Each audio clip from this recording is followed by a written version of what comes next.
Hai, selamat pagi. Ketemu lagi dengan Rudi Langitan dalam tip and trik penjualan asuransi. Semoga hari ini kita semua tetap bahagia ya. Ada sebuah pertanyaan nih yang sering muncul dalam training saya. Pak, bagaimana sih kita bisa menciptakan atau membangun kebutuhan nasabah di saat kita melihat keadaan nasabah sepertinya nggak punya masalah keuangan dan nggak butuh asuransi? Saya kasih contoh, suatu kali saya ketemu dengan nasabah kaya raya, Pak Joe namanya. Tentunya bukan nama sebenarnya ya. Berumur senior, usianya 60 tahun, nasabah ini adalah nasabah yang sepertinya tidak butuh asuransi. Sepertinya loh, padahal sebenarnya sayalah yang belum apa-apa sudah kena sindrom bahwa orang-orang kaya dan super kaya nggak butuh asuransi. Lawong, uang dan asetnya banyak, ngapain lagi ikut asuransi? Itulah yang sering menjadi mental block atau perangkap bagi kita, para penasehat keuangan.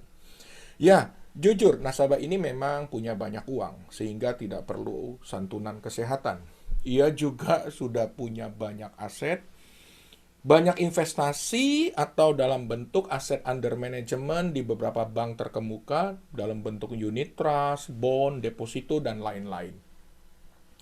Sehingga mereka merasa bahwa hari tua mereka sudah sangat cukup bahkan berlebihan. Belum lagi ditambah dengan real asset mereka dalam bentuk properti sangatlah banyak. Serta bermacam-macam, ada rumah, ada villa, kebun, apartemen, dan lain-lain. Bahkan berada di beberapa lokasi di dalam kota, bahkan di luar negeri. Wah, gimana lagi ya mau jualan apa nih? Sebagai seorang financial advisor, sebagai seorang relationship manager, kita akan sulit mau masuknya dari mana atau dari sudut mana. Karena semuanya tampaknya baik-baik saja. Nah, kembali kepada tugas kita bahwa kita itu bukan penjual. Ingat, berpikirlah seperti seorang konsultan yang melakukan analisa terhadap situasi nasabah dan memberikan solusi. Bagaimana cara memulainya? Yang penting, yang pertama adalah ngobrol ringan saja dulu. Tanpa push selling ya. Ingat loh, orang-orang kaya tuh butuh temen ngobrol.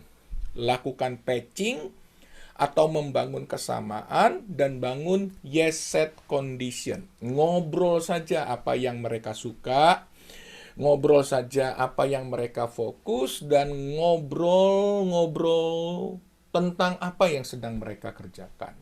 Sambil jangan lupa loh untuk memuji. Misalnya, wah bisnis Bapak makin maju. Luar biasa. Di tengah situasi yang tidak mudah, ternyata bisnis Bapak mampu meraup keuntungan yang besar. Tentunya ya, tetap pay attention dan gunakan kekuatan telinga Anda dalam mendengar atau membaca kebutuhan-kebutuhan nasabah.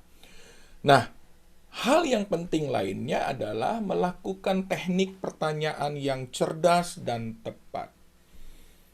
Gunanya untuk apa? Untuk menemukan dan membangkitkan needs atau kebutuhan si nasabah.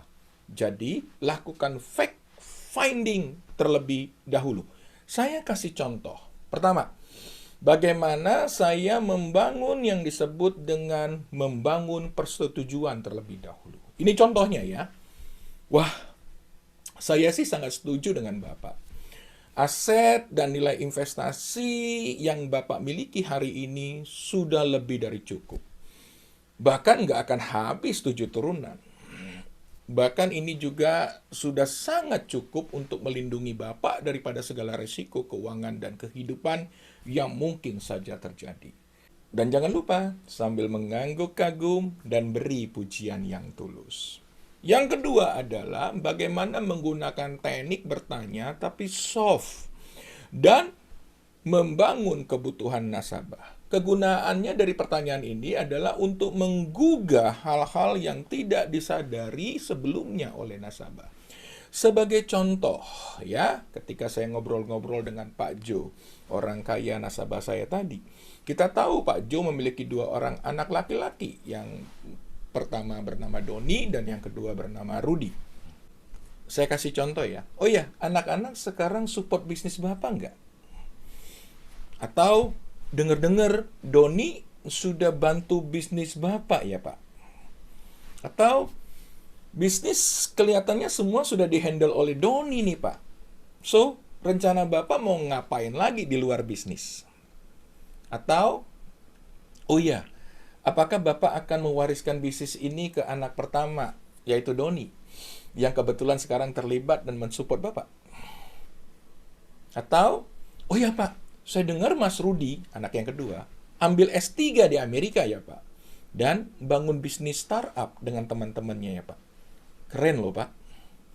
Atau, oh iya, melihat aset-aset Bapak saat ini, apakah Bapak akan membagi dua kepada kedua anak Bapak secara adil, atau ada strategi yang lain? Oke, kembali kepada studi kasus saya yang pertama dengan nasabah saya, Pak Jo. Pada saat itu saya cuma menemani beliau ngobrol-ngobrol ringan tentang bisnis, tentang kehidupan, sambil mendengar kisah-kisah daripada nasabah tersebut. Tentunya sambil diskusi kecil. Kemudian saya bilang begini kepada Pak Jo. Pak, melihat banyaknya dan beragamnya aset yang Bapak miliki saat ini, saya kira itu semua sangatlah baik, tetapi challenge-nya ada sih Pak. Yaitu bagaimana mendistribusikan atau mentransfer aset-aset ini ke anak-anak dengan mudah, adil, serta bebas konflik. Itulah tantangannya, Pak. Karena pembagiannya tidak sesimpel dengan hanya bagi dua saja loh, Pak. Saya sih yakin Bapak sudah membuat wasiat untuk membagi aset-aset ini. Tetapi menurut saya, Bapak perlu memikirkan hal lain yang sering dilupakan banyak orang, termasuk banyak klien saya. Pertama, bahwa anak-anak lebih suka menerima cash daripada aset. Karena dengan cash mereka bisa bikin apa saja yang mereka inginkan. Dan yang kedua, Pak, sebenarnya sudah menjadi sebuah rahasia umum sih, bahwa pembagian aset seringkali bermasalah. Dan tidak semudah membagi uang cash. Apalagi asetnya beragam, baik dari sisi kelas, value, dan lokasi yang tersebar. Yang pada akhirnya menimbulkan biaya yang tidak sedikit. Belum lagi biaya pajak, belum lagi biaya legal atau probate yang sangat mahal. Sesudah itu, masih ada potensi untuk cekcok lagi. Bagaimana menurut Pak Jo? Apakah Bapak sudah punya strategi dalam transfer aset? Saya sih punya usul, Pak. Bagaimana kalau sebagian aset Pak Jo yang tidak produktif, Bapak likuidasikan atau cairkan? Kemudian ditambah dengan beberapa investasi yang return-nya kurang oke. Maksud saya adalah investasi atau deposito yang return-nya dikalahkan inflasi. Bapak bisa alihkan ke instrumen keuangan yang mampu menciptakan aset yang liquid, yang juga bisa Bapak kontrol atau tentukan penerima manfaatnya sejak awal. Maksud saya adalah, Bapak membuat semacam gift atau hadiah yang liquid, tidak ada pajak, dan mudah ditransfer ke anak-anak sebagai beneficiary atau penerima manfaat pada saat Bapak tidak ada lagi nanti. Strategi ini pastinya akan membuat Bapak tidak akan pusing dan sangatlah mudah. Sekaligus Bapak melakukan pewarisan yang efektif. Gimana menurut Pak Jo? Caranya mudah kok, Pak. Bapak parkirkan sebagian uang hasil likuidasi dari aset-aset Bapak itu ke perusahaan asuransi. Kemudian Bapak menciptakan paper aset yang liquid dalam bentuk uang pertanggungan yang Bapak berikan kepada kedua anak sebagai penerima manfaatnya atau beneficiary. Mudah kan, Pak? Bagaimana, Pak? Saya yakin Bapak pasti tertarik. Dalam kasus saya ini, kemudian nasabah tertarik. Ia kemudian secara perlahan melikuidkan beberapa aset yang tidak produktif dan memindahkan ke asuransi single premi. Mengingat umurnya, dan tentunya ini memberikan saya premi yang sangat besar. So, teman-teman, Sekali lagi, menciptakan kebutuhan nasabah itu ditentukan dari bagaimana kita mendengar, listening and understanding, dan mengajukan pertanyaan yang cerdas dan tepat. Dan ingatlah, tidak ada orang kaya yang tidak punya masalah, dan tidak ada masalah tanpa solusi. Selamat berlatih, tetap bersemangat, happy selling, happy closing. Thank you.